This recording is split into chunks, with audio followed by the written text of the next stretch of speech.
So, ladies and gentlemen, welcome to our video of Mars in the 9,000 Scorpio for Pisces Ascendant people. Because for Pisces Ascendant, Mars will rule the second and 9,000 Scorpio. Okay, and as always, if you do not know if you have this particular position, what sign and nakshatra it's in, along with all the astrological details, check out the links here, astrology.com, where you'll find my books, reports, consultations, and a link to my academy, Maghavit Astrology Academy, where I'm actually going to be uploading the Pisces blank chart prediction sometimes in the next 1 or 2 hours, so you can check it out there. So, you have ninth lord in the ninth house, right? So overall, of course, this is a very good position for the lord of your bhagya, your luck and fortune to be in the ninth house. It gives, great success in a person's life. However, it has its own caveats. Because you got to understand, Scorpio is a dual sign. You must be thinking, man, this guy does not know astrology. You might be right. Probably don't. Nobody does. But Scorpio is a dual sign. Why? Because it is controlled by the nature of Mars and Ketu. That means there's duality in this particular sign.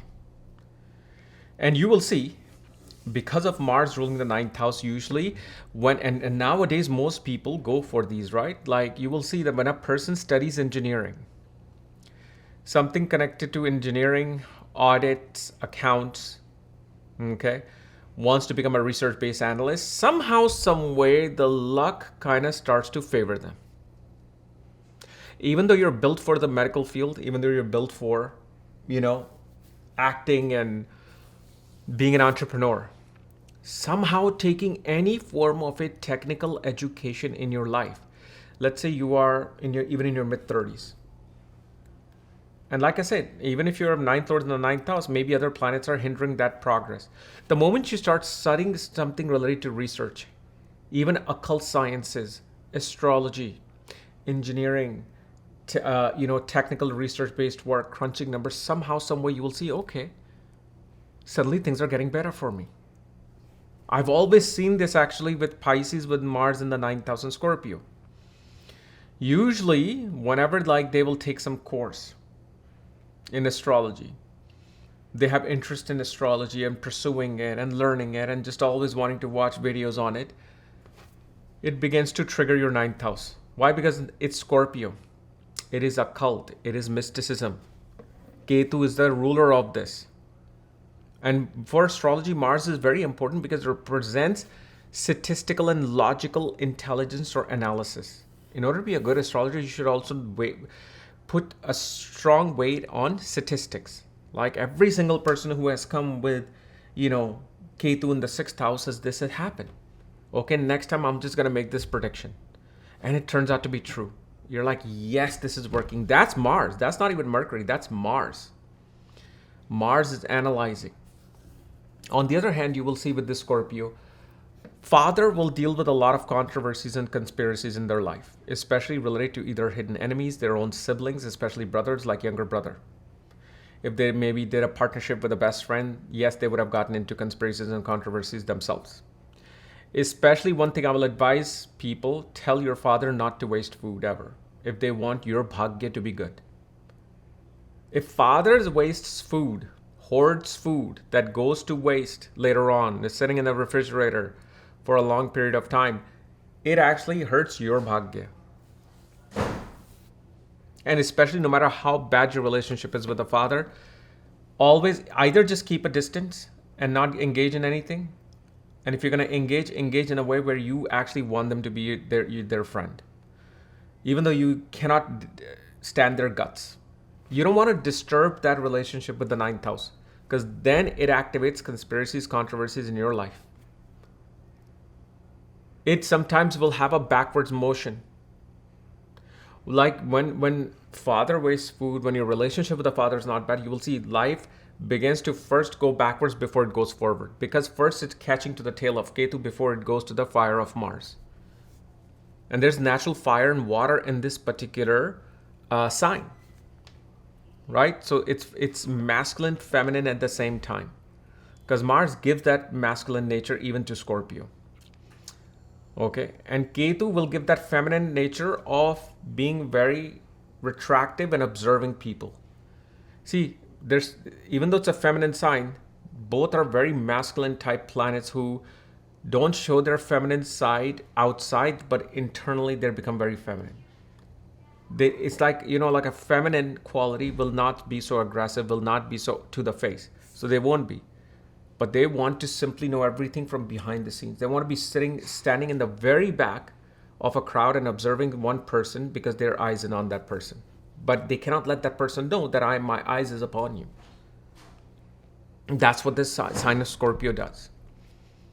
And you will see, especially with this Scorpio, whenever your father eats, he will never sit still when he eats. He will always stand up and walk and go here and there and do things.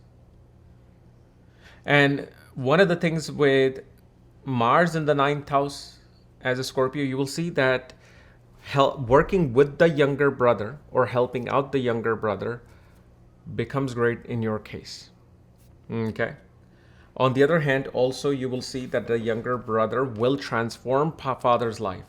So when you were born, whether you're a girl or a guy, but then your younger brother was born, you will see the father's rise in his life would have happened if, let's say, Mars is not being hemmed by malefic planets on both sides. Aspect is fine. Even if Saturn aspects, okay, fine. You need Saturn aspect to become an engineer. Okay, so that's fine. But when they're hemming now, that's when this bhagya quality will come down. And you will also see, with Mars in the 9th house in Scorpio, don't ever miss last rites of any family member from paternal side. Be there at the last rites if you can. Make sure you become part of that last rite. When you perform due diligence towards somebody's death rituals, it actually improves your bhagya. You would have noticed if, let's say, one of your uncles passed away, grandfather passed away, and you were there doing something. Maybe your father passed away. And, you did the ritual with the Ganga Jal on the hand, and then they put some things, and then you had to do all these different rituals that I've done. Suddenly you will see after they're passing away and you becoming part of that ritual, your life somewhat actually improves. You will see the change in your life. Transformation in your life happens. Actually, that definitely is very, very true, you will see. And comment below, let me know if you have done this. How life changed after that. And the other thing, Mars and Ketu become very sharp when such people insult the astrologers the most. They become very sharp towards astrologers. They have a bad reading from one astrologer, they will curse them out all over the social media and online. Don't do that. You lower your bhagya. Because it's Scorpio, tantrics, healers, astrologers, numerologists, palmists. You don't like them, fine. Just go to someone else. But when you somehow insult them, when you somehow want to hurt them, whether through your words or some other actions, this will hurt your bhagya. Not every other ascendant has to be, and I've never talked about this. I'm an astrologer. I don't care what you say. But I'm only specifically talking about this particular ascendant. I've never said this about any other ascendant. Because you will see that you will first have to go through bad lucks with astrologers. You may even feel cheated by them. And then you find the right person. But in that phase of not finding the right astrologer, you can make that mistake of activating Ketu by criticizing them. Because Ketu will love to criticize. And also you will see father would maybe devoted to Krishna, especially if you're like normal Hindu Indian. Father would definitely be devoted to somebody, especially Krishna. Or some fierce form of god like Durga. And there's this one more. The name is on tip of my tongue. My God. If I remember it, once I get it, I will just put it as an annotation. Okay. And the other thing you will see, father can destroy his mother's life. If there's malefic impact on the Mars, father will become so dominating, mother's life will feel like hell. And at the same time, father will always protect his own mother compared to his own wife. compared to your mother. Also, father gets his own inheritance destroyed. Whether by its actions, whether by his relationship with the family, maybe the family didn't have anything. Okay, so father should not expect something with this particular inheritance. So let's say if you are a newborn, you have a newborn baby who's a Pisces ascendant, Mars in the 9,000 Scorpio. Although it would have been more last year, but don't expect an inheritance and something coming to you which is you think you deserve. You won't be. And especially with Mars in the 9,000, it's very, very important for a person to go far away. This person, the further they are from home, the better they will do in life. Okay? So anyway, guys, this was my analysis of Mars in the 9,000 Scorpio. If you're new to my channel, subscribe below. And if you want to know everything about your chart, consultation, check out the links here. Otherwise, we'll see you later. Bye-bye.